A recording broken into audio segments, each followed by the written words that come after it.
like a hammer, she's a juvenile scam. Never was a quitter, tasted like a raindrop. She's got to look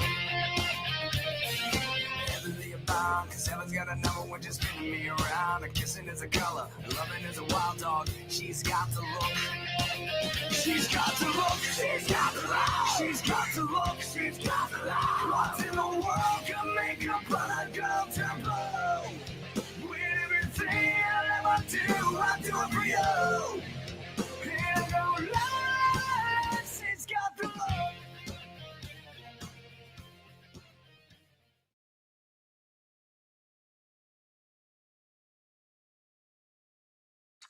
Hello everyone, how are you? I hope my sound is good. Please let me know if you can hear me well in the chat. I have to fix here my screen. Sorry, let me fix this. Just 1 second, guys. Here.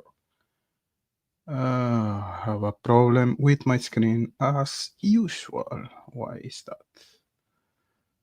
Oh, really? Remove. Okay, I think it's fixed. Hello, Sistru. How are you?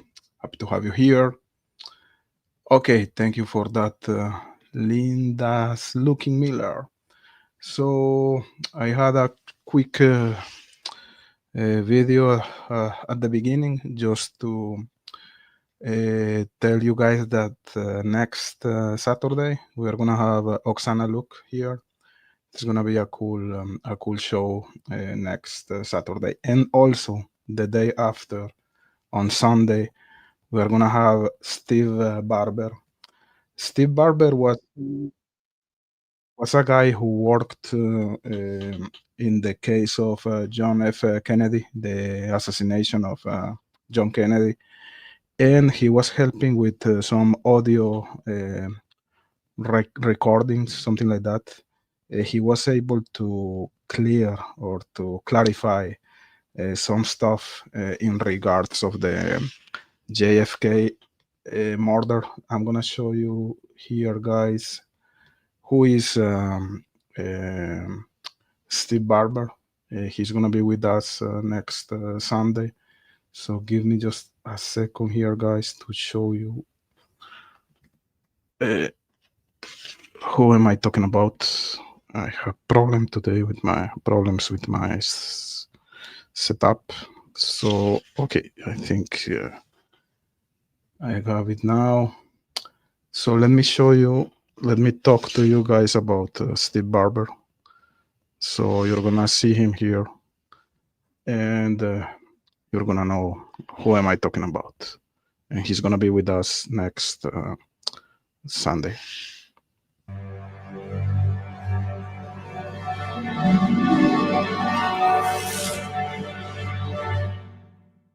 Steve Barber, a rock drummer living in a small town in Ohio.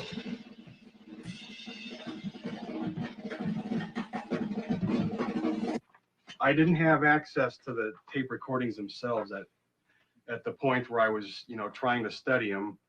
And July of 1979, Gallery magazine put out this special issue on the assassination of President Kennedy. And in it included a paper record of the recorded gunshot evidence.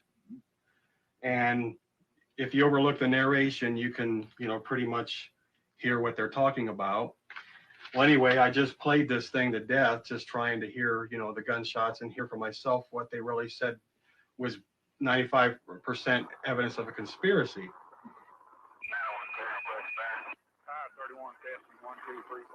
Steve Barber alone heard something all the experts missed, the barely audible sound of Sheriff Decker at headquarters telling policemen on the scene, hold everything secure.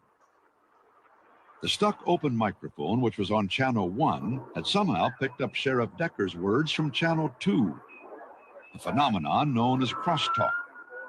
And back at police headquarters, the dicta belt recorded what the microphone had picked up.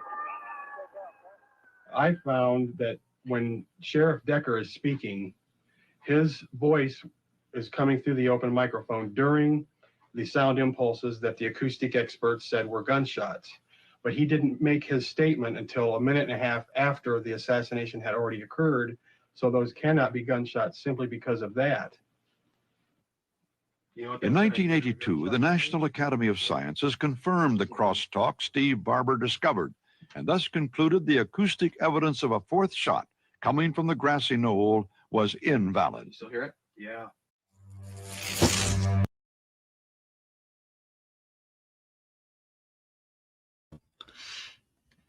So that was Steve Barber, and he's the guy who's gonna be with us next Sunday in our show.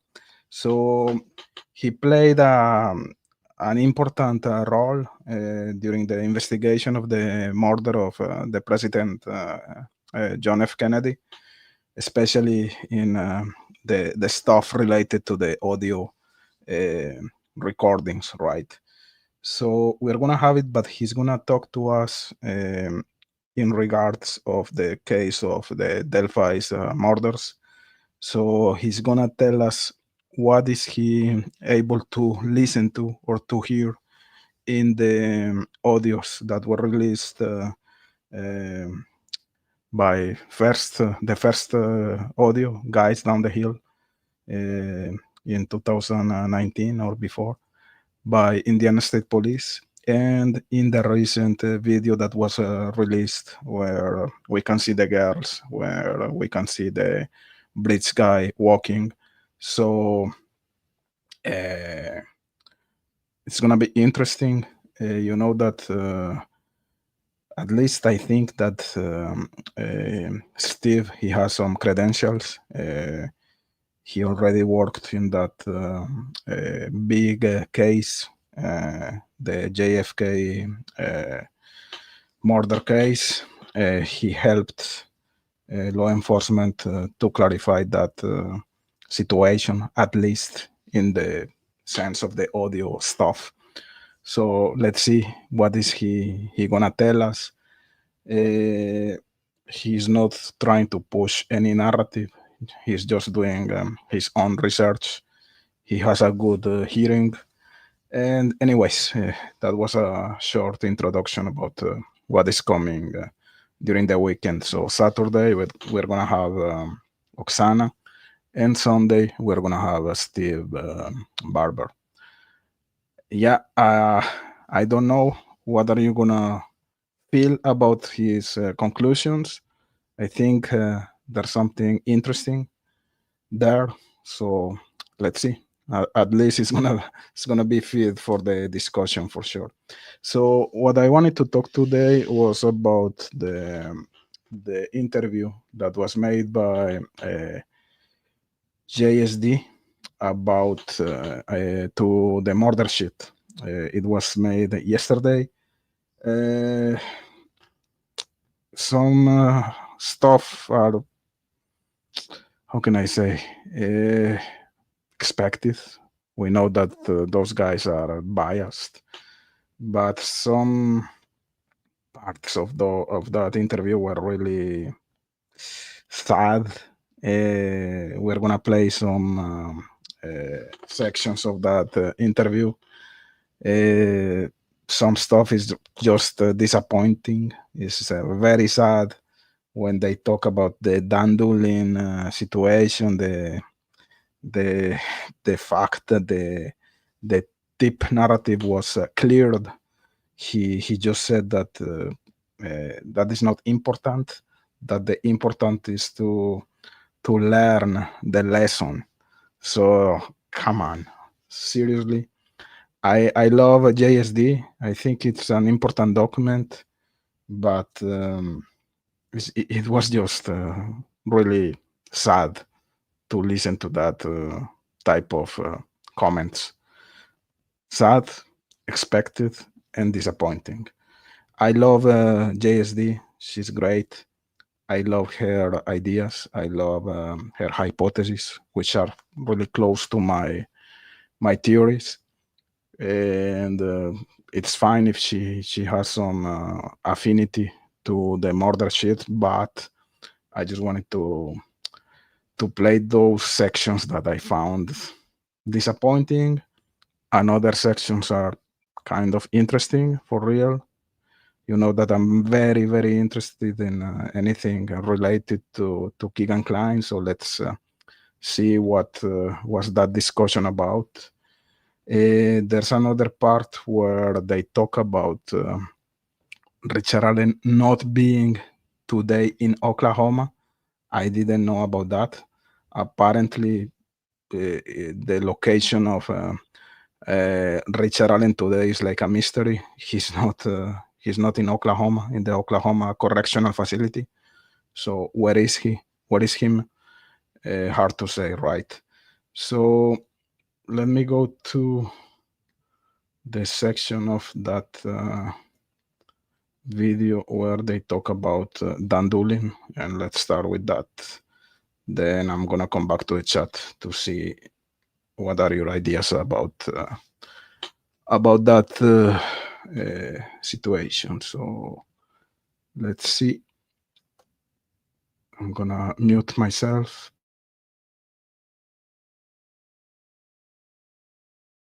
And which was Bridge Guy, obviously, as a still photo, and the Dan Dulan information taken from Richard Allen.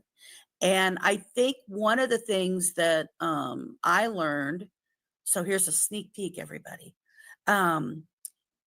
was the fact that you guys shared that Dan Dulan had recorded other interviews he had, but did not record the Richard Allen one. And that's really interesting. How so?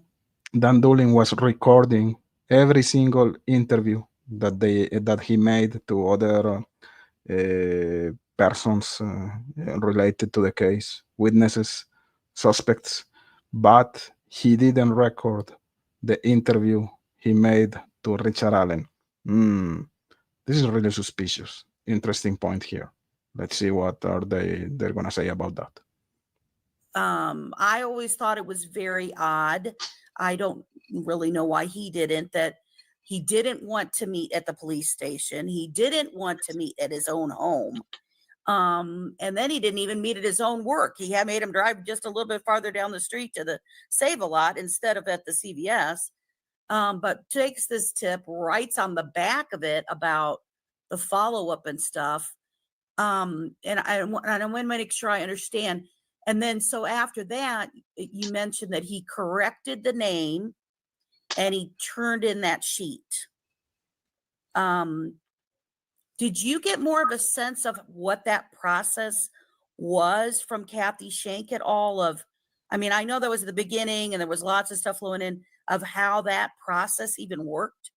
Yeah, we talked to people who were working some of these leads over time. And I'm just going to say in the first couple of days, which is when this happened, it was chaos. It's not like, oh, I'm having a busy day at work. It's like you're getting hit with a fire hose of information and tasks, and you're having to run with it. So when people say, how could Dulan forget this? I think it's very understandable because It's very understandable. It's very understandable, of course. And the fact that he lost his memory during 5 years, it's also very understandable. The fact that he wrote the wrong information in that tip narrative is very understandable. Great. Was doing this all day, had this one conversation with a guy, appropriately filed the paperwork that he needed to, and then went on to do it again, 1, 2, 3, 4, 5 times. I think it just blurs together for people at a certain point, especially someone who's not, he wasn't a core investigator. He wasn't someone who was like paying attention to Poor guy.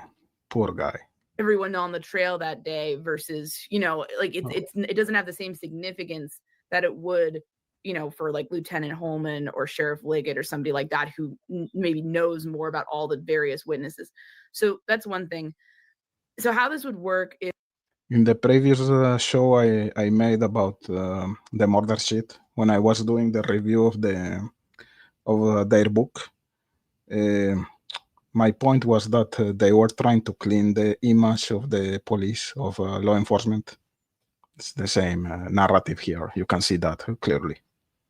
Is investigators would show up and they would just pick up a bunch of lead sheets and these leads would be, people called something in, and then they would go run the relevant people down, talk to them. The goal was to either clear the lead, and what that looks like is, if someone tips in, John Smith, you go to John Smith and he says, wait, I couldn't have done it. I was at work that day. Here's my, here's the relevant, me clocking in, and here's video of me. They would kind of like go to the workplace and make sure someone actually had an alibi, or they'd talk to people who could alibi the person, and then they would clear it.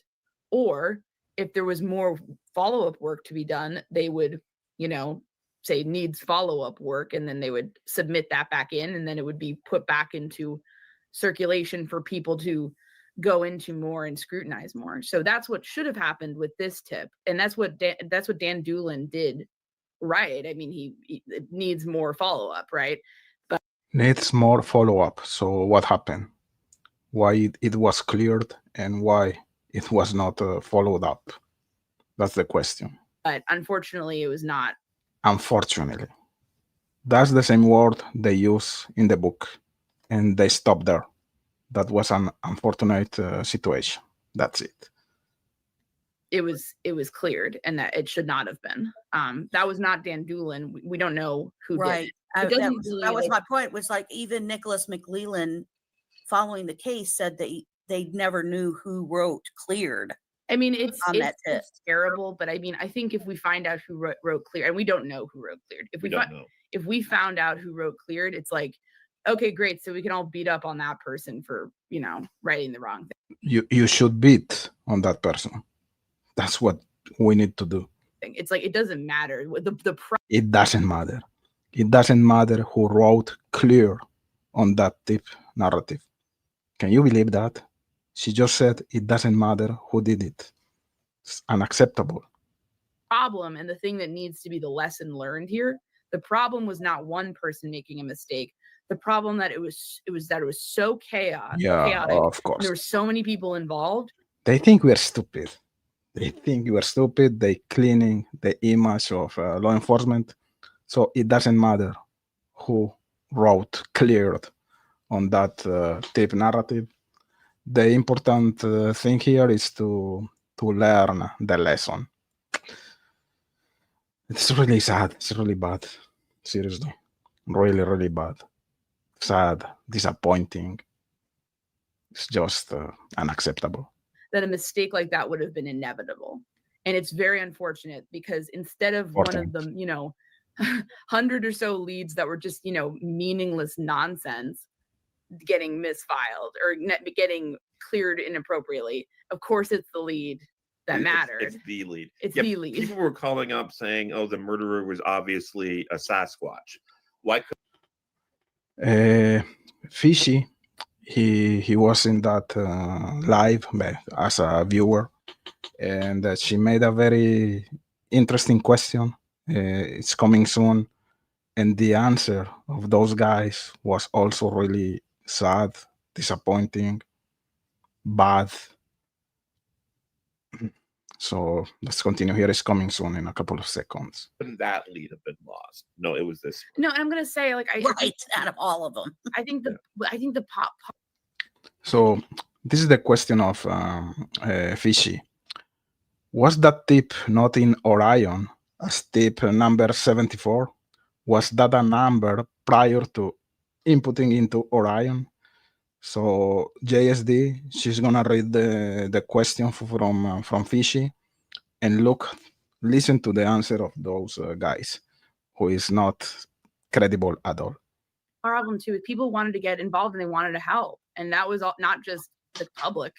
It was like so many law enforcement officers involved. So it was just it was it was a managerial disaster for at least those few days. And by the time they got it under control, it was too late. Yeah. right. Big Fish has a question here because it's related to what we're talking about. Was the tip not in Orion as tip 74, or was that a number prior to inputting it into Orion? I don't know. I don't know.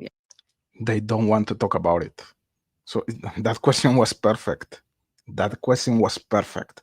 And they are just avoiding that answer because it's not aligned with their narrative. They don't have any logic explanation to that. And of course, they were looking into that situation. And just to say that they don't know, just like that, again, when they need to push a narrative in the book or in an interview, they talk for minutes or they write pages and pages and pages. When the outcome or when they need to push that narrative, right? But when the when the question is against their narrative, they just cut that in a couple of seconds, or they just write a line in the book, and that's why these podcasters, they are really. Uh, I'm really disappointed about that. I was not expecting to be, how can I say, pleased or something like that. But I would expect something more balanced, a little bit more of an equilibrium here. But it was not the case, of course.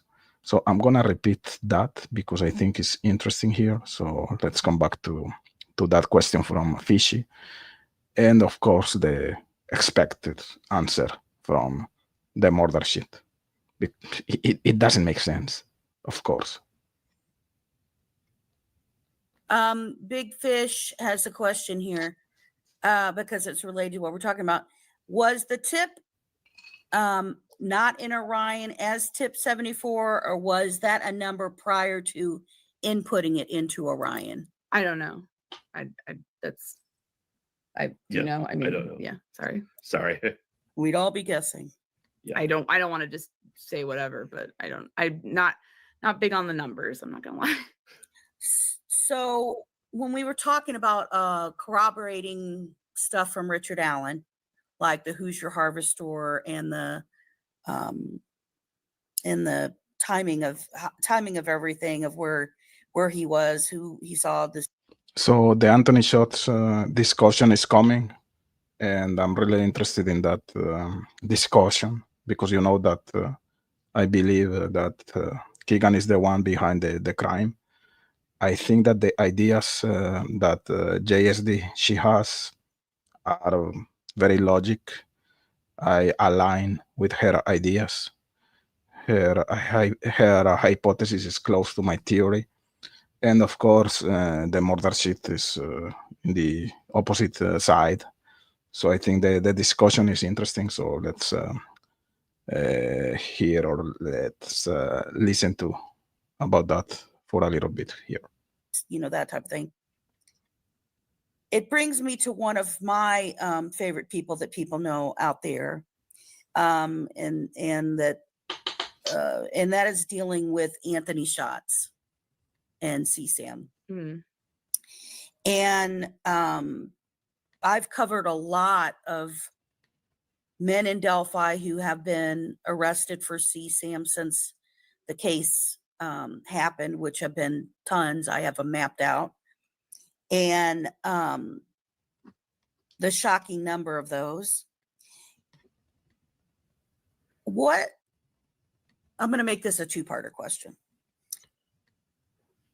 What are your thoughts? And maybe this is even a speculation. This isn't, and I know that's not what you guys do. You guys aren't the speculators. You're the fact finding, only telling, confirmation, whatever. But this is maybe right. a little of a somewhat of opinion. That even though Richard Allen is that man, and he is arrested, the odds that Anthony Shots still was involved in setting up that meeting, setting up that the girls would be there for a Richard Allen. Because here's my thoughts I run on. We don't know what was on Richard Allen's devices that he did get, their concentration was on the murder. And we know that his 2017 phone is gone. However, on October 13th of 2022, he still had no clue he was going to be looked at. And if he had anything, if he's targeting girls this young, the odds are that he could have CSAM on his phones or devices that he was looking on since 2017, maybe, that he may have. And him rushing out there at the time that he did and going out there from that, and the timing that the girls are going there, and this communication going on, and Anthony Schatz saying, oh, I was going to meet him and she didn't show up. What are your thoughts about that could still be possible, that an Anthony Schatz profile did set them up to meet it, and in some way Richard Allen may have been aware of that, them going to be there because of it? So I don't believe that's what happened. And I'm going to tell you why. And because everything you're saying sort of, makes some sense, and it's stuff that I've certainly considered. And I'll be curious if Kevin has a different opinion. But for me, we don't have Richard Allen's phone from 2017, which. But law enforcement, they had that phone in 2017 because Richard Allen made the phone available. And Dan Dulan, he took the serial number of that cell phone. So it's not entirely it's not an issue necessarily related to Richard Allen. The problem is related to law enforcement because they had the phone at the time in 2017. I understand that it's weird that he had a lot of phones, like 22 phones at his home. And the only one that is missing is the one from 2017. Of course, that is weird. We cannot be blind, guys. This is weird. He had a collection of phones, and the one that is missing is the one from 2017. But at the same time, that phone was available from for law enforcement in 2017. So law enforcement is to blame also here for not having the information of the Richard Allen's phone at that time. Seems very crucial, but we do have all of his other phones, and Right. There's no evidence of any child sexual abuse materials on any of them. So we'd have to believe that he was just into child sexual abuse materials and into underage girls for a hot minute in 2017, and then got over it and never did it again, which I don't think is usually part of the behavior of people who, are targeting underage kids and our child.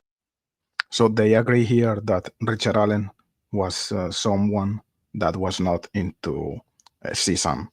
At least they have some type of common sense here, because nothing indicates that he was into that stuff, and they agree with that. So we have to give them 1 point here. They are not wrong every time.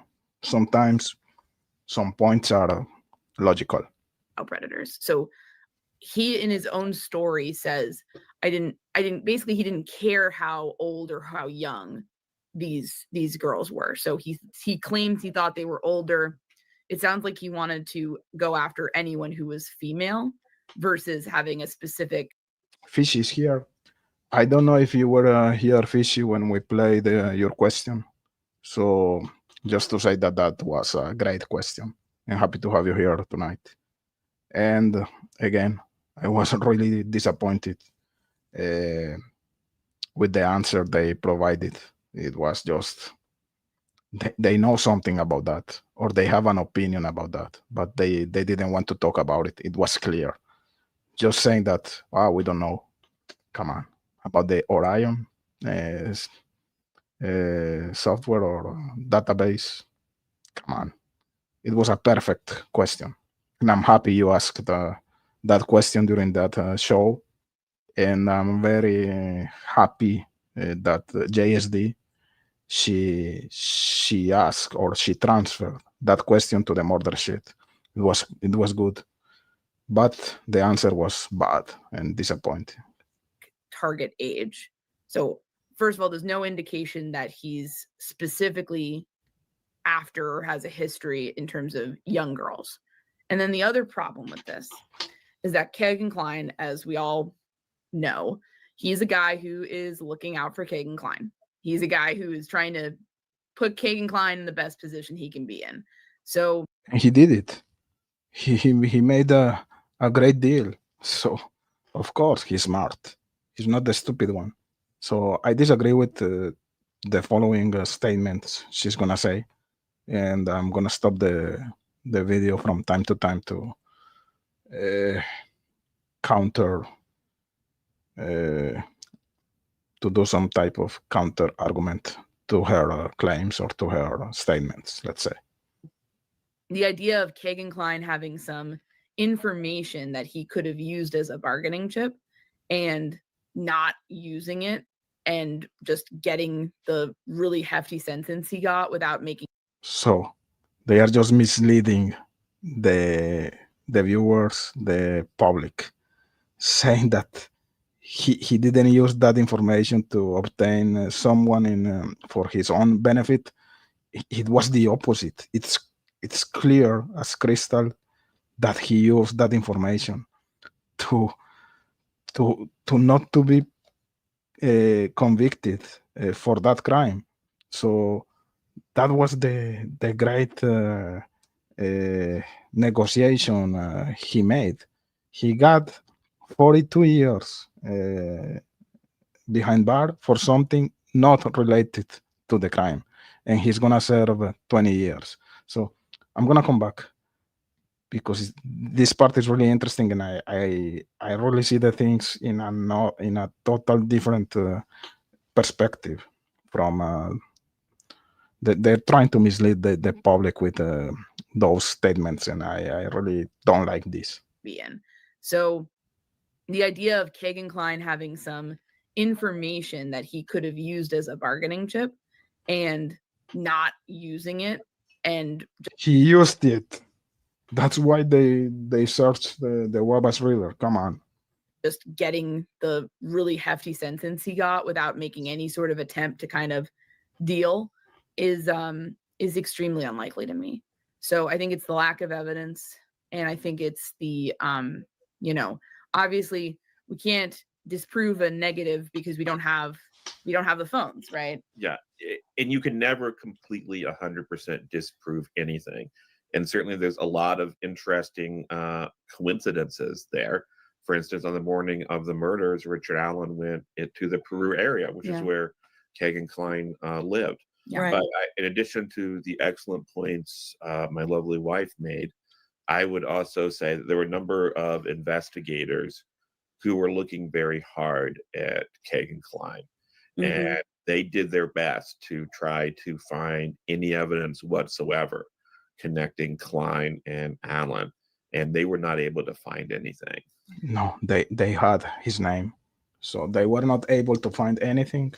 They had his name, and they convicted him. They arrested him, and they convicted him after. So of course they found something. Yeah, and I think for me what it goes down to though is like, where's the rest? I mean, I think if they'd found a bunch of CSAM on Allen's other devices, or he had a history of that, I would still be considering this possibility a lot more strongly than I am right now, because absent that, it's like there's no real indication he's because we know these networks form and they're all sharing the CSAM and they're all doing this.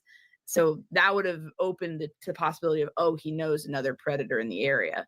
But barring that and not having any indication that he was doing stuff like that, it just it seems like something we can't, I would never say absolutely not, totally discount it, throw everything out the window, but I also don't want to be like, I need evidence for that, I think. I guess for me that it's not really thinking that if this happened, it would have been Keegan who wanted to do it, as more so, again, this is speculation on my part, and obviously me saying this and not them, where if there was a connection, knowing that Tony Klein had access to those same devices and was using that same persona to speak to people, because that's basically verified. They confirm in court that, you know, there, it sounds like two people using that. Just, you know, it still just has that part of it. It would make sense to describe Richard Allen's. I just have a hard time believing he just woke up one day, saw his mom and his sister, went in Peru, drank 3 beers, goes home, grabs some stuff, goes to the park. I'm not saying he didn't do it. I'm saying he did. I disagree with JSD here. I'm not saying he was the killer, or you know that I believe he was involved. But anyways, regardless of the name of the killer, that explanation or that thinking she has, that no one is gonna wake up one day and then he's gonna think, oh, today I'm gonna kill someone. What I think that's very possible, especially when something is under escalation. When you have a fantasy and you're gonna just feed that fantasy day after day after day after day, and one day you just cannot control that situation, and you're gonna go out and kill someone. And it happens in every single let's say, how can I say that, if you are I don't know, if you want to look for sex with a prostitute or something like that, maybe you have a fantasy since years ago, and you are controlling yourself, and one day, oh, I want to have sex with a prostitute. The same type of simile you can apply it to a murder. Or you want to try some drug, cocaine, and your friends are offering you cocaine every single day, and you are controlling yourself. No, I'm not gonna do that. I'm not gonna do that. But inside, you need to do it. I have to try cocaine. So one day, you just cannot control that impulse. You're gonna do it. And the same thing is with this type of murders. So that narrative that some people say, it's impossible that someone wakes up during the murder, during the day, and he's gonna go outside to kill someone without having any type of previous history of violence. That's just impossible. I really disagree with that. I think that this is not a good explanation to try to say that that situation is unlikely. I disagree in that aspect. But that his point that he got to that point to do it, and then say an age range of. Hey, hello, Justice. How are you? I'm so happy to have you here. I hope you're not gonna be mad with me. I'm playing your video. If you want to call, I'm gonna drop the link. Maybe it's gonna be cool if you call. Let me share my. No, not share. Forgot how can I invite. Okay, present of invite guest. Copy. If you want to call JSD, it would be great. So the link is here, and it would be awesome. So I was reacting to your video. Great video. Again, just to say, I think JSD is underrated in this community. I don't like the murder shit. I respect that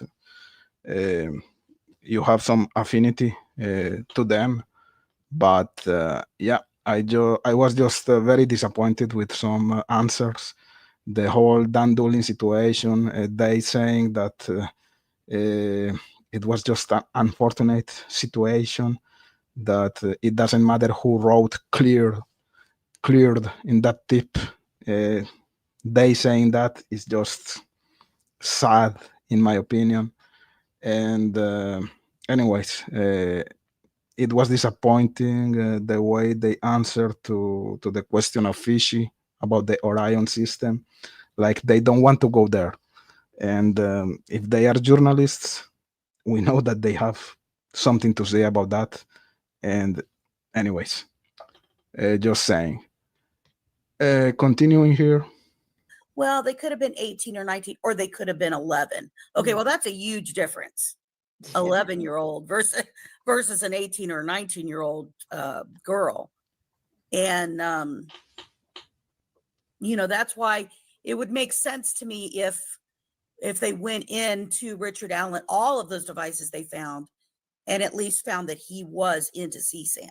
You know what I mean? It would make sense to me, I guess, versus he just woke up one day and decided to do it. I think there's a misperception though about predators. I think people do one and done murders, and that's, I mean, from our understanding, that's more common than someone who's necessarily going to be like, in this case, the way I see Richard Allen is this is a guy who's really frustrated about his life and his like lack of agency and own power. Like he's Right. a guy, he's just like a guy who goes to pieces over anything. He can't deal with life, and he needs his wife and mommy to constantly baby him. And Mhm. I think that can boil into resentment. And I see him as someone who had some kind of power fantasy about raping somebody for years. And eventually it just got to the point where it's like, I'm going to do it, That was a real wild hypothesis. And kind of makes sense that he would be like, I'm going to, drinking some beers. Yeah, today, I'm going to do this right now. And I think that's where I see him. But yeah, no, I mean, it's interesting. I was really curious once evidence started coming out, are we going to see any CSAM? And I was, maybe surprised is the wrong word, but it was noteworthy to me that they didn't find it. So for you guys, you feel that the Indiana Internet Crimes Against Children did review all his devices and did not find any CSAM at all. Yes, That's our understanding. That's our understanding. They didn't find anything because he would have been charged, I would imagine. Yes. They would have added that to the pile. Okay. Okay, somebody said, what's the truth about Richard Allen's phone? It said it wasn't at the trails, but investigators claim that phone is the only one not found. As I understand, the facts are not released. So if I understand that question right, it's correct that the phone he would have had in 2017 was not found. It's never been found. And what's unusual about that is you could say, well, maybe sometimes people trade in their phones, or they lose it, or, whatever. What's interesting is that he had all his other phones. Like, he's one of those guys that keeps his phones. Some people do that. Some people trade them in. And the only one they couldn't find was the 2017 one. So that seems notable, right? Mhm. And as for, there's no evidence. So he claimed to investigators that he was on his phone, on his stock ticker app, going around the trails that day. And his phone does not appear on tower data. So, it's just something where it's kind of interesting. But So I mean, I don't disagree here with them, and I have like mixed feelings again regarding the missing phone. Come on, guys, we cannot be blind about that, for real. It's weird. He had 22 phones at home, and he didn't have the one he was using in 2017. So yeah, this is weird. That doesn't play in favor of Richard Allen, in my opinion. But again, in his favor, he provided his phone and the information contained in his phone in 2017 to law enforcement. So the police, Indiana State Police, and law enforcement, they are also to blame here about that situation. But you cannot say that this is not weird. It is weird, guys. It is. it's, all these things are not necessarily like an immediate, oh my gosh, but it's like, it just adds up. It just kind of adds up, adds more questions, I would say. I agree. One thing, Okay, maybe I'm wrong here, and maybe you are right, Kelt. Maybe the 22 phones is not 22 phones, but 22 devices. If that is correct, yeah, maybe I'm wrong, and I take back my opinion. It's not the same thing having 22 devices to having 22 phones. And thank you for the correction. I appreciate that. So I take back my opinion. Thank you for that, guys, in the chat. that I know that you guys had shared on your podcast a long time ago of info when it dealt with the water searches going on with Keegan. And Exactly, Fishy. That's my point. They had the serial number or the IMAF number, and they had the phone in their hands. So I agree with you 100%. Me too. I don't trust them at all. Zero. No trust for those guys. I agree with you. And according to Jamie, the 22 number includes Kathy's and Brittany's devices. So again, guys, I think I have to take back my opinion about that. So sorry, I was trusting too much these guys, which is not a good idea. Oh, we have someone here. Hey, hello, JSD. How are you? hello. Thank you for calling. Can you hear me well? Yes. Can you hear me okay? Yeah, perfect. How are you? I'm doing well. Oh, cool. I looked in and I thought, hey, wait a minute. Cryptex is live and I see my little logo. So Yeah, because we don't know your face, so we have to play with your logo. It's a nice avatar. So yeah, I was reacting to the interview you made yesterday, right? yes. Okay. So I respect you a lot. You know that. I don't trust those guys, zero. But I understand that you can have some type of affinity with them. That's right. I was just disappointed about some answers, and maybe if you can tell us something about or your opinion about that. When you were asking about the whole Dan Dulan situation, and they say that this is just an unfortunate situation, that it was not important to know who cleared that tip narrative. To me, this is really unacceptable. If you want to find the truth, and if we want to find the answers and what happened here, we cannot say that it is not important to find who was the person who cleared that tip narrative. That's my opinion. What do you think about that? No, I agree with you 100%. So I know I had some of my subscribers and people who viewed that a lot of questions actually following the show, that people were asking different stuff. And first I'll just throw out there, like I kind of said at the beginning, before the murder sheet got into the Delphi case, they're out of Indiana as well. And it was encouraged by someone that they knew about them getting into it. I knew them already.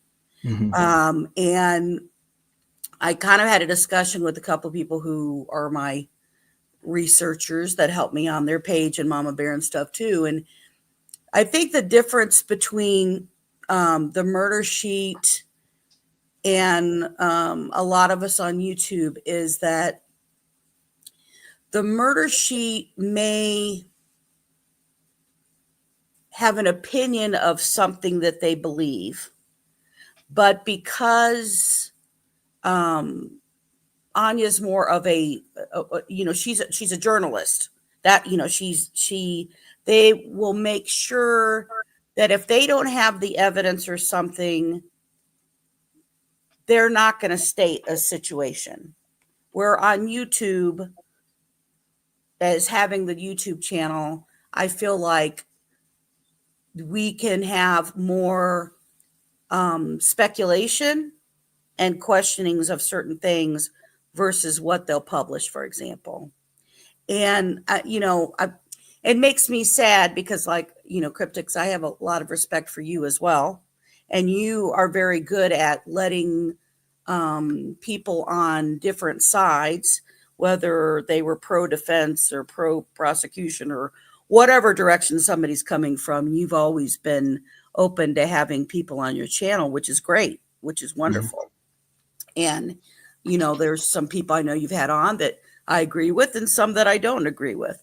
Yeah. And I don't know why that some people who have, even never met or interacted with Anya and Kevin have this, don't trust them out there. And I don't know really what's out there that's trying to say why they don't trust them. But again, I put, and I've had comments where I've told people, it's like, look, people know me and my character and stuff like that. And I would never put my reputation on the line for people I didn't think were good people. I understand. Yeah, go ahead.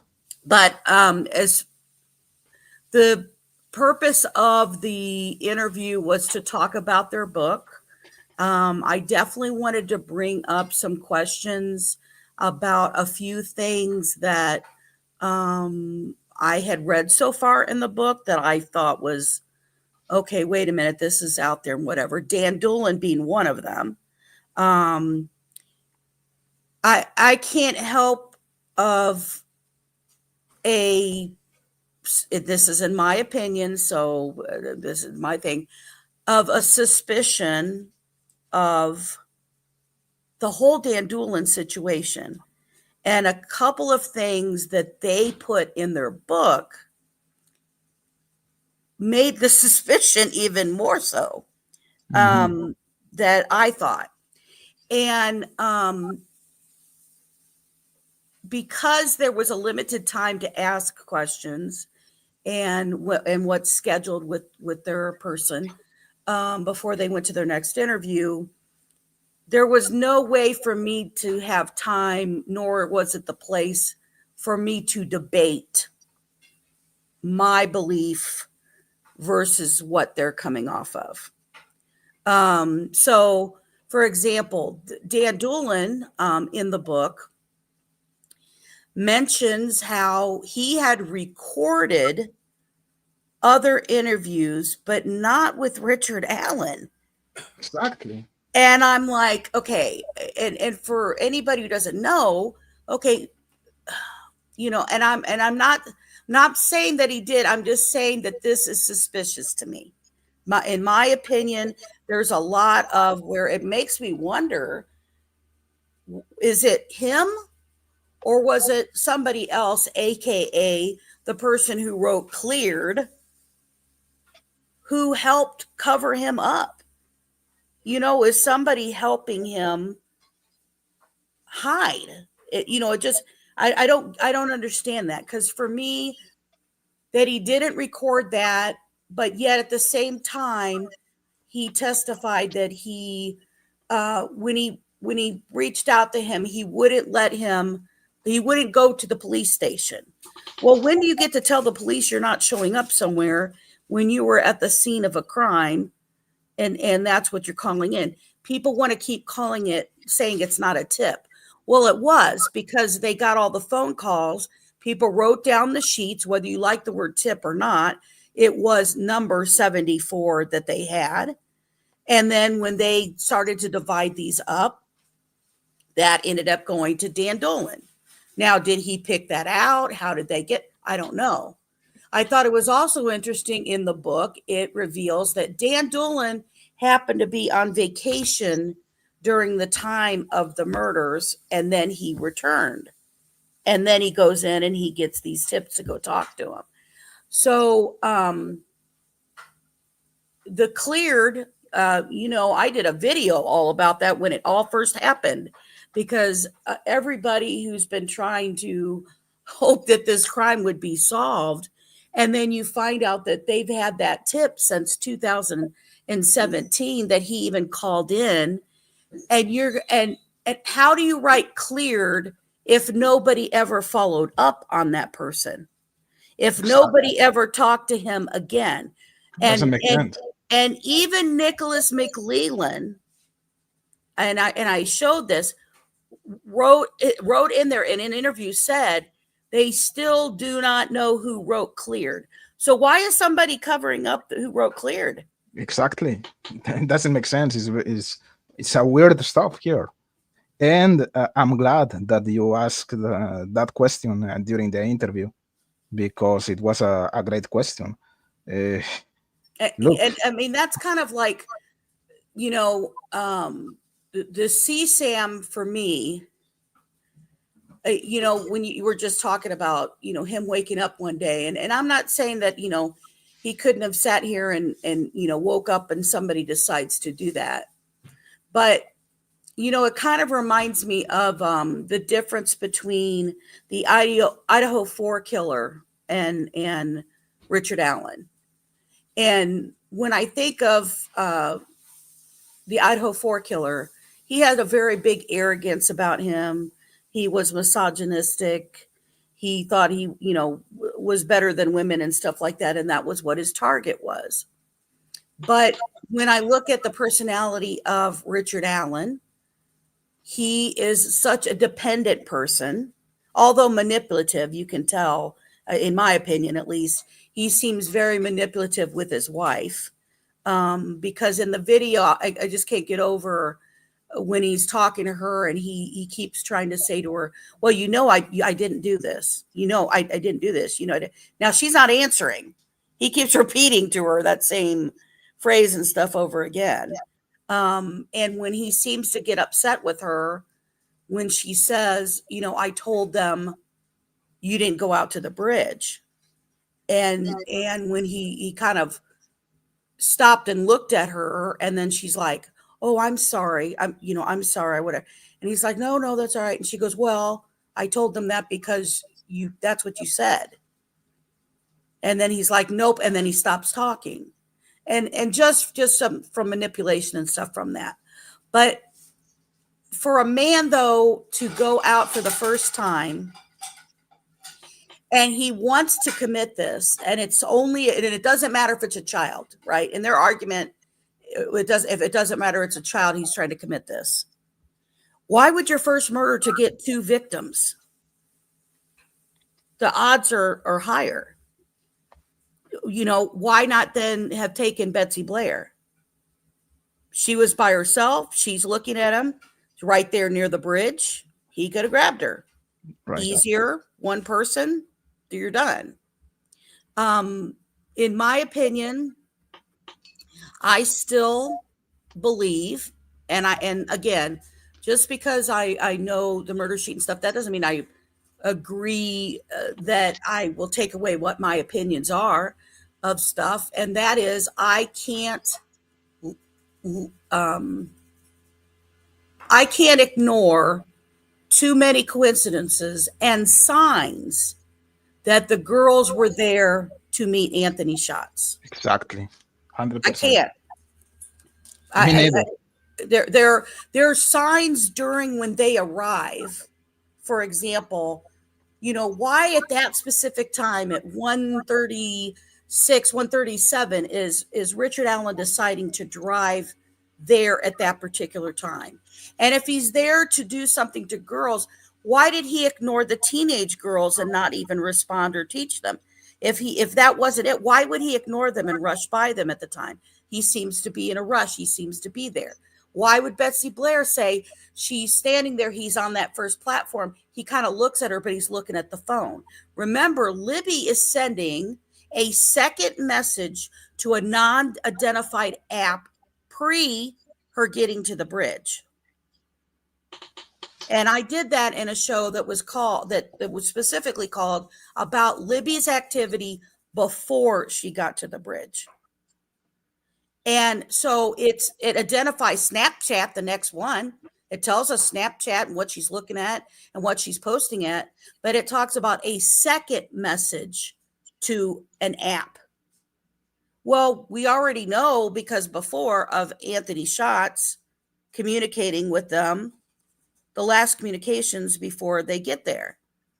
So right when they arrive, the girls get out of the car, walk to the trail, they go across the bridge, and they're immediately going across the bridge, despite that you can tell Abby is scared to go across that bridge. So why, if this is Abby's first time, why didn't they just go a little bit of the way and then wait, or just turn around? Why did they have to go to the other side of the bridge? In my opinion, my theory is because Anthony Schatz told them to cross the bridge 100%. and to Make a meet big- them on that other side. That's why Libby crossed that bridge, was encouraging Abby to do it. She took a picture of Abby, and I did a thing on this. I did a clip and stuff on this, where the people kept talking about where's that photo? Why was that not on Libby's phone? It was on Snapchat. They saw it on Snapchat. People saw it on Snapchat. Mhm. I covered that because I believe that Abby knew she wasn't supposed to cross the bridge, didn't want to get in trouble with her mom that she's crossing the bridge, and probably told Libby, delete that. I don't want my mom knowing that I crossed the bridge. So Libby goes in the phone, she's deleting and stuff in there, but she doesn't delete it off the Snapchat. That's why it's not in her phone. She didn't want evidence she's crossing the bridge. So, and I would argue that the one reason, why would Abby and Libby, or Libby particularly, start filming him unless they were meeting somebody on the other side of the bridge? Why would they be overly suspicious of him? Okay, maybe it was a guy who was just crossing the bridge at this around the same time that they were. But if they're meeting somebody and then suddenly this guy's crossing the bridge, then I think that's why she'd be more suspicious. You know, in that video, when you watch it the right side, right? When you watch it correctly, how it's videoed, she's already hiding that she's recording her. That's why the phone goes down to the side and why we can catch that glimpse of him. Because they already knew, okay, here's this guy. And I think that that's why it was suspicious of that at the beginning.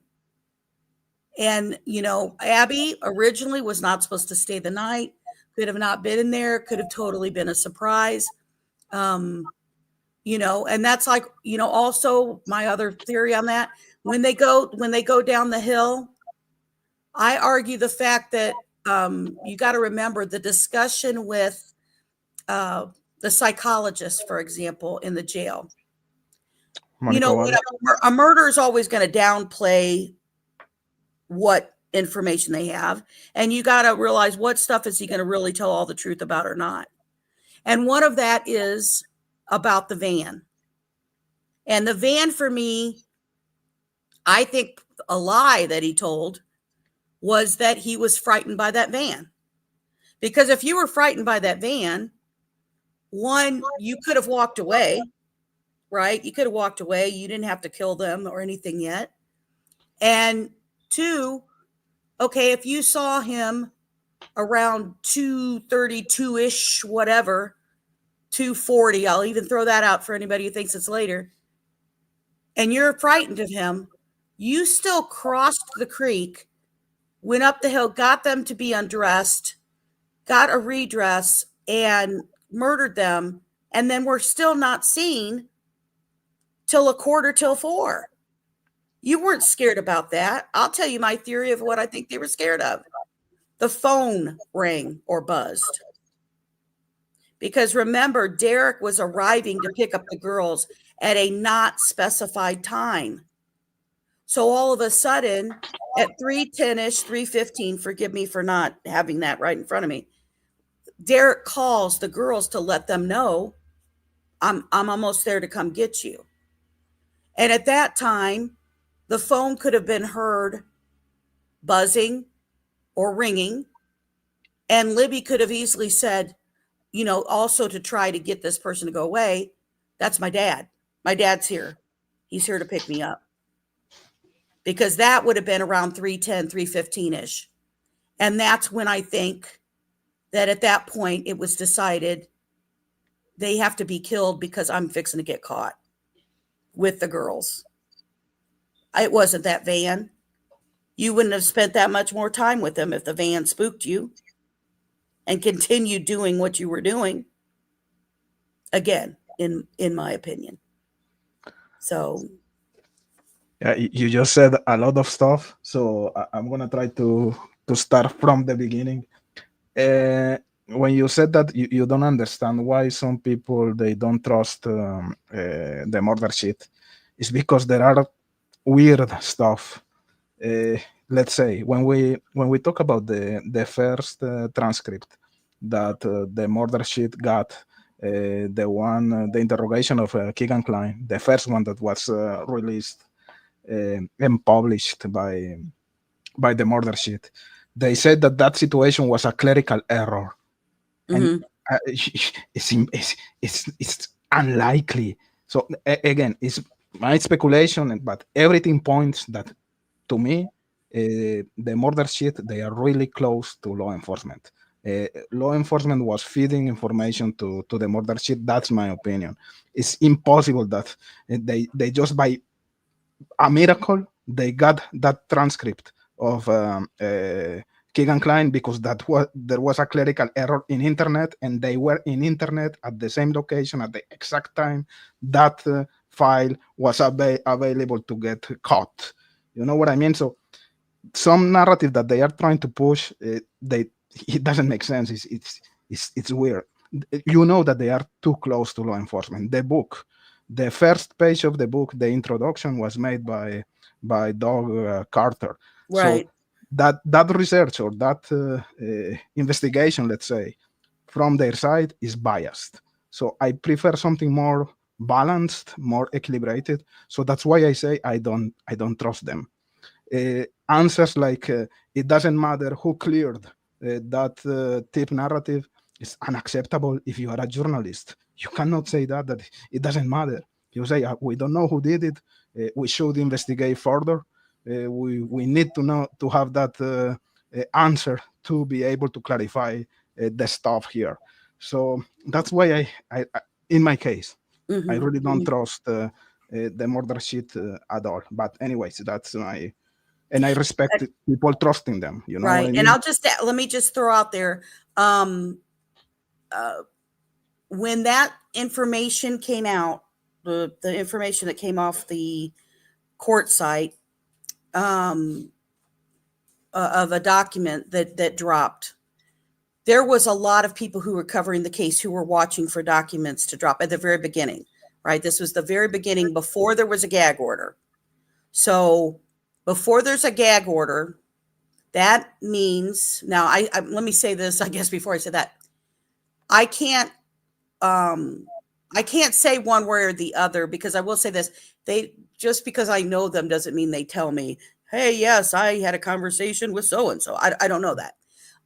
So I can't confirm nor deny that either way. I can't. However, there wasn't a gag order. So that's the same thing to say that Barbara McDonald had a conversation and interview with Keegan Klein back then, and stuff that she got to question about Delphi. There was no gag order. So that means that law enforcement or other people, including the family, can talk to people because there's no gag. There wasn't a gag until the attorneys came on with Richard Allen and went out. Now, the documents that was released on there, that was on the court file, was not just found by the murder sheet. There were other creators who got that when it hit, that some of people released it with it out being redacted. Like they let crap be said and named and things like that, because some people don't realize the protection of witnesses, which is scary. I mean, there were young girls who were witnesses who were very scared, about this and stuff. So, but I hear what you're saying. I think their manner of, I just try to look at it. I guess for me, is just the direction that they're coming from, of how they're presenting it and stuff like that. And I do think, if we're looking at going back and forth of, okay, what about this? Was this done right? Was, like I brought up the issue about whether I thought the defense team did a good job or not, and had that argument and stuff about it. I think from them, it comes from presenting what happened in the case, and then Richard Allen's found guilty. And I guess I feel like maybe that's kind of like their end of the story, right? That's like the end of the story. But for a lot of us, including myself, I don't think it's all of the story. I think there's more to that story. But I understand what you're coming from on that. Yeah, and I lost my. I'm so sorry. No. See, I yap a lot. I do that all the time. There you go. It happens all the time. Okay, yeah. So I think you and I, we have almost the same hypothesis here. Of course, me too. I believe that the girls went to the bridge to meet Anthony Schultz. That's clear. But in my case, my personal believing here is that Keegan Klein, he was actually there in Delphi that day, based on his own confession, based on he looking for the Marathon gas station, based in a lot of multiple coincidences that to me it points that he was there with someone else. And the Wabash River search, there's a lot of coincidences. I really think that he was there. But do you think that that's the case, or not necessarily? That he was just setting up a meeting between the girls and another person there? In my opinion and possible theory is that Keegan Klein was definitely aware of the setup. He has a tendency to do that. He was almost trying to do that right before they arrested him in 2019. And there is a victim who had come forward who basically had testified that he was doing calls and had 3 unknown black males on a stream watching her and talking to her and talking about trying to set up a meeting for, and pardon me, everybody, for saying the words, but this is what he was calling it, as a gangbang. And in that testimony, which is really interesting and really important, and no one is talking about. Thank you for bringing that tonight again, JSD. Right. That's the actually, I'm thinking about doing a video to go over that testimony of hers, because it has the same thing of what was happening in Vegas, even on his searches. That was after the fact, because that phone, that device. So I want to clarify, that phone and that device had many times a search, including in Vegas, including when they were back at home, and including after the fact, where it kept looking up gangbang 13-year-olds, gangbang 14-year-olds, gangbang. What the hell? I mean, you can't ignore that stuff. And that his phone, and that Emily Ann, whoever was on that device, kept trying to ask the girls if they would have sex with a 45-year-old. Well, Keegan Klein's not 45. He's not 45. In my opinion, I think that Keegan, though, when you have to look at the way the personalities are and whatever, I think Keegan was only brave enough to be on a keyboard and sit here and set stuff up, but was not as much willing to meet somebody as much as, again, in my opinion and speculation, as his father would be. But And he could be brave enough to stay in a car absolutely, while his father was doing absolutely. something else. And I think when he talks about, you got to remember what's happening at the time.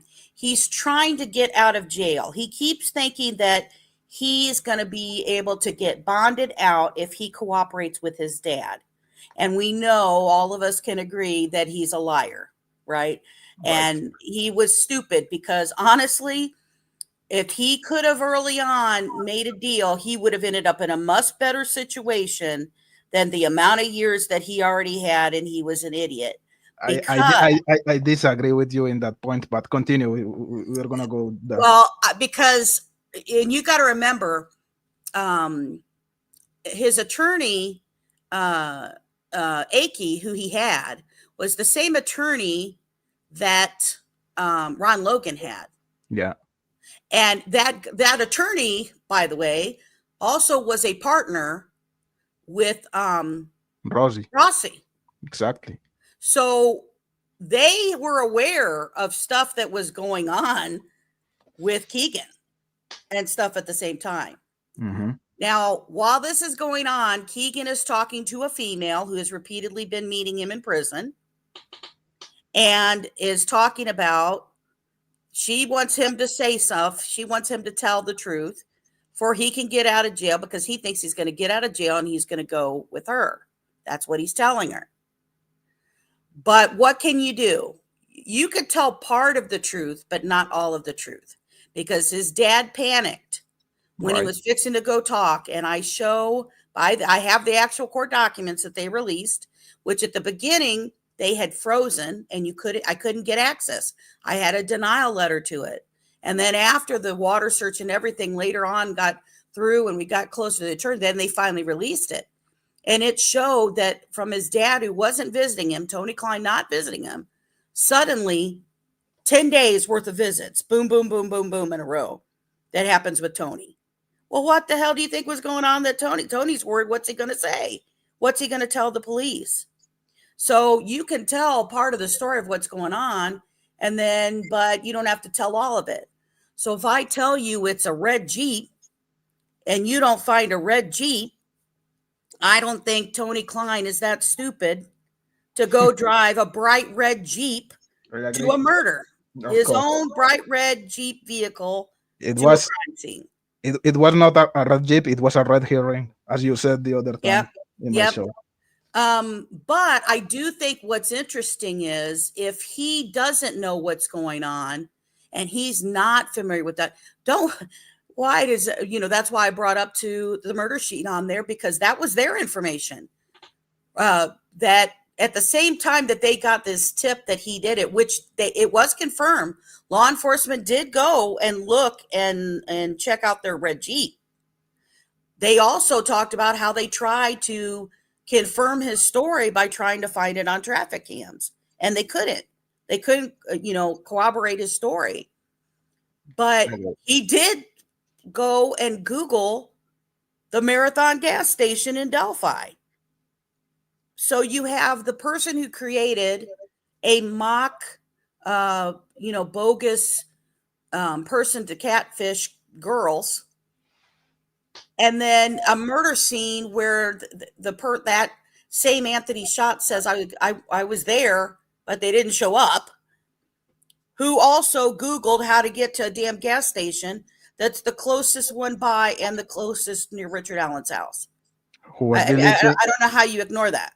No, it's impossible. It doesn't make sense.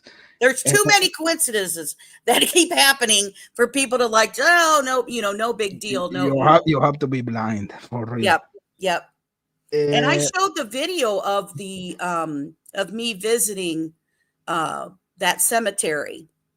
And the one thing that I got from that cemetery is while you're on County Road 300 and you go, and it's so open. I mean, that area is just so open, and you go and you get to that cemetery. And I show when I turn in that you're like, okay, here's the cemetery. Well, what you don't realize is that it slants down. And when first pulling into that cemetery, I didn't see anybody. There was, didn't realize there was anybody until you got farther down, and it's again at a slant. And then all of a sudden there's a car that's parked in the very back of that cemetery and a few people walking around that I didn't realize, because you couldn't see it while you're on the road. You can't see that far back. So for Keegan, who wouldn't know anything about anything, I find it interesting that he talks about being parked at that cemetery. That's exactly where law enforcement had to park for the easiest, closest access to get to the murder scene. Of course. Geographically is the perfect place, the perfect area. Coming back again to, to your initial thoughts here, when you were talking about the testimony of that girl, which is really it's a key element to understand the whole situation here in the Delphi's case. You were talking about a gang. What's the name? Whatever, 3 black males trying to rape the girl or proposing stuff, and there were a lot of stuff in that testimony. But the most important element to me in that testimony was that the girl said that Keegan Klein was asking for her address to send her Victoria's Secret stuff, shoes, Right. clothes, etc. So that's the whole modus operandi of Keegan Klein. He was trying to get at the addresses of the girls. He was looking to go to meet the girls somehow. So the myth here that he was not looking for addresses, and that his only objective was to obtain nudes for the girls, that's not the situation. His modus operandi was contacting the girls to try to find or to get their addresses. Well, And, part of and that's a different psychological situation. You know what I mean? Well, it'll be twofold. It would be twofold, because with CSAM, the predators who are able to continue to threaten these young girls, they get their address and home address or where they're going to school, that kind of details from them in order for the sextortion. Because once the girls stop sending something or don't feel comfortable with what is being asked by them, then that is when the predator starts to threaten, I'll come to your house, I'll hurt your family, I'll hurt your siblings, I'll hurt blah, blah, blah, blah, blah.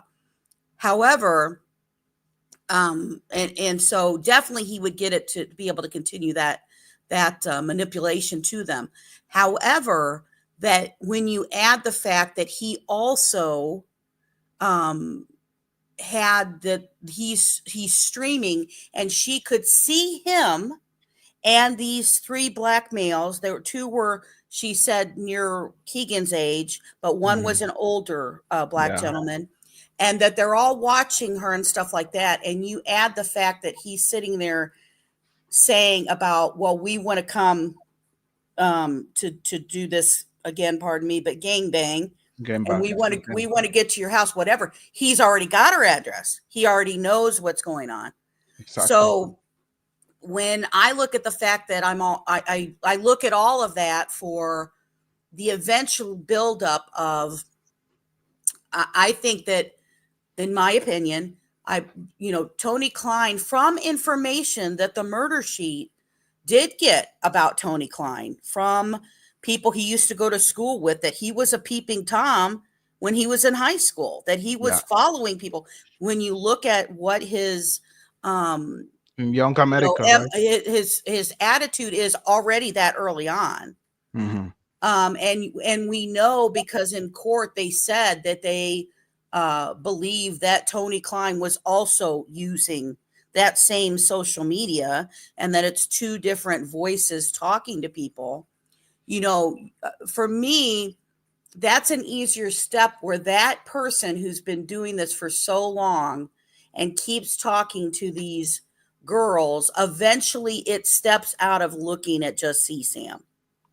And even Keegan said that himself. He brought a teenage girl home when he was still in high school, and then talks about how his father ended up having sex with her. So when you look at all of that, for me, it seemed, at least in the speculation, that it would be easy for me to see that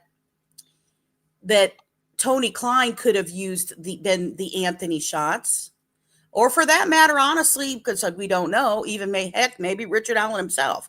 But Tony, we know for sure, had access to it, and he could have set up that meeting, and he could have had Richard Allen there, because remember, when they're going to Vegas, Tony and Keegan, they don't have a problem that they're talking about going to that Bunny Ranch in Vegas, because they're going to share the same prostitute together. Yeah. Now, I don't know fathers and sons, but I don't think that's a normal behavior, that you want to sit there and share the same prostitute with your father, right?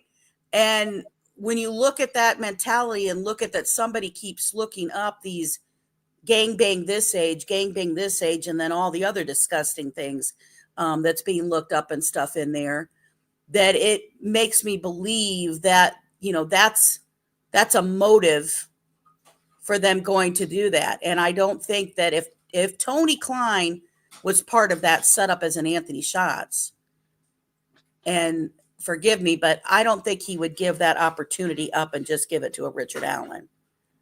What, I think he would probably be a part of it, not give it up to give it to somebody else.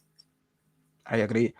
And if I come back to my comment about Keegan Klein looking or trying to get the addresses of the girls, and I understand your point about the extortion, but if Tony Klein was in that situation with Keegan, we know that Tony, he was the one who was like in action. You know what I mean? Right. That's why I think it was not only about sextortion. And remember the ski mask incident? I think that the intention was to contact physically the girls. But again, it's me trying to connect some dots here. In that same testimony of that girl, she talks about Anthony Schultz sending her money via the Cash App application. I think the wording was, she was sending me $10 to buy food for myself. Mm-hmm. And we know that in the transcript of the interrogation of Keegan Klein, there is that sentence: we have the money, the Anthony Schultz money account going to Libby. So when I connect the dots, to me, and again, it's the same modus operandi, Keegan Klein was sending money to Libby or Anthony Schultz to obtain something in exchange. I don't know if you have some idea or some comment about that. So early on, when Anthony Shots and stuff was being discovered, there was stuff that was being looked at, that there was and is. I have a copy of the Cash App that was Anthony Shots, Keegan Klein at a Cash App. The other discussion was at the time that, and I thought for sure I had it from originally when it was found, and even asked some other people that I knew way back then. It's like, do you guys have a copy of this? Because there was stuff about him Keegan Klein actually having a cryptocurrency account. Mm-hmm. And that he was using that. Again, people use that to try that it won't be tracked. However, we've had a ring, and we just had a major person busted who was an international composer, Grammy winner, well-known, 4th grade teacher at an Indianapolis charter school. And they just busted him tracking his cryptocurrency for buying CSAM online based out of Indianapolis. And there was a whole ring that was doing that was created out of Korea. So I'm curious if his account is going to connect to that group. If it is, it'll be the one ring that had been, or one investigation by the FBI that I still didn't have an Indiana person for, and that would make, hey, we hit for all of them, not just the 9 that has already been busted. But one thing that Chris Cecil from Internet Crimes Against Children for Indiana stated was when they tracked information, they said money was not coming from Keegan. Money came from Anthony Schatz, but that one money was not coming from. Remember, this guy didn't have a job. So honestly, I think his job was CSAM. I think that's what he was doing. I think, in my opinion, I believe he was probably possibly some type of administrator for a website of collecting CSAM. And I think that's how he made some money. I think that's how he kind of had some side cash going on. Remember that one of his, how can we say, the alias he had was the master is here. The master is here sounds like an administrator, something like that. Yeah. One of the things you said yesterday in that interview that I found it really interesting, and I didn't know anything about that. You said that Richard Allen is not in Oklahoma anymore? He is not. What is that about? Tell me about it. Well, so one, I will say that law enforcement was trying to keep it on the down low that he moved in the first place, right? Which I thought was interesting. And I'm just going to say this outright. It doesn't make sense to me. You have a man who is very, and this is psychologically, they testified that he is very dependent for his wife and his mother. That relationship means a lot to him. He's also trying to appeal with his appeal attorneys his case here in Indiana. And then all of a sudden, he ends up moved. Exactly. Now, I had went and did a search and stuff in there and found that he was in an intake process. So he wasn't designated in what prison he was yet going to go to. And also when I went to look up and I showed that, I can't remember which show it was, but I showed on there where it's like, okay, here's the description of what it says about Indiana with their agreements with Oklahoma prisoners that, we can transfer and move somebody over there. And normally it's because, if it talks about, why would they move somebody? Maybe if somebody's in danger, a high profile case or whatever, that's the generic kind of answer and stuff from it. Mm-hmm. And at the beginning, when it came out, local news and the local paper that's in Carroll County went to inquire about this, and they weren't even getting reply. They were not even responding to them from the Department of Correction. So eventually, the Department of Corrections sent out a response to the Carroll County comment, and I showed that written out on the comment. And then I showed the Google search of what do they say our agreement is, and they were verbatim. It was just basically, yes, we have the agreement with them and this many other states that we can that's it. It didn't say anything else. Didn't say the reason. So out there floating in the wonderful internet world, there was somebody who was trying to state, well, he was doing well and he wanted to be transferred and because he could have better school opportunities and Don't know who this person was. Don't know.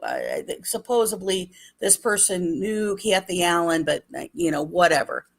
So he's in intake. Normally intake takes about 30 days before it gets assigned. And then all of a sudden he's gone. He's no longer in intake. He's not in any of the prisons in Oklahoma. And one of the things I was interested in again, this comes off my opinion of, could have he even gone into federal custody? Because there's a federal prison in Oklahoma we also trade to, not just the local prisons there. Mhm. And the only reason I say that is because these are totally me speculation. I have no confirmation of this at all. This is just me throwing ideas. Could have they found CSAM or something that he was on? That could have been a reason why, or if he's facing anything. The second thing would be is after you are convicted, and you have been convicted of a crime, your DNA does go out there. So, could that be something else and stuff from it? I don't know. That's just total absolute speculation on my part. But right now, we have no idea where Richard Allen is. That's really weird. Yes, I think Wow. it's very strange. I think it's very strange when they try to keep that secret and just won't directly answer that. Now, his attorneys just got an extension again, which is the last extension they can have for his appeal. And one of the reasons that they put in there was access to Richard Allen. Mhm. Although I don't know why you need much access to him. You're arguing the fact that the case had reasons that you believe should have had an appeal. And so, but they got another 30-day extension. So we're looking at the first part of October here that the appeal should be filed. Do you think that could be the explanation? Could be like some type of glitch or a bug in the software? Maybe. You mean for Oklahoma? Yeah. Well, when I inquired with the murder sheet, they had stated that they believe they may know where he may be. And that's why I hit them and said, you could make it the exclusive on Just to Serve Daily to tell me where the heck you find him at, because it makes me curious. But I don't know. I think if they have an inside from it, like I said, it's not that we're like in there, hey, tell me on the side what's going on. We don't have that kind of relationship. I don't ask them those types of things. I know kind of how that goes unless it goes public or they, will put something out there once they know about it. As soon as I would hear anything, I definitely would put that out there. But if it was just a glitch, I feel like they would have said that. USA Libertarian says that it's a clerical error. We'll see. We'll see. Yeah, let's see. It's really interesting. Let's see what's happening with Richard Allen right now. It was a really interesting information you provided yesterday. In my wishful thinking, it would be because he's getting protected because he's telling everybody else that could possibly part of the case. But that's my wishful thinking. Yeah, just give it all up. Bring everybody who is with you down. Let's wait to clarify that situation.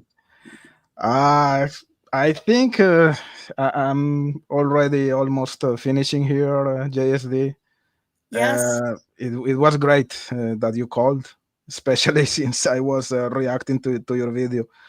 And it's always a pleasure to have you here. Thank you so much. Well, I appreciate you calling. No, thank you very much for inviting me on and kind of have my my own first reactions of after the video and stuff itself and a lot of questions that people had. So I appreciate you letting me come on here, and thank you to you and to all your subscribers and watchers today. Yeah, and we have to stay in touch for some type of collaboration soon, for real. Absolutely. I think we should do one.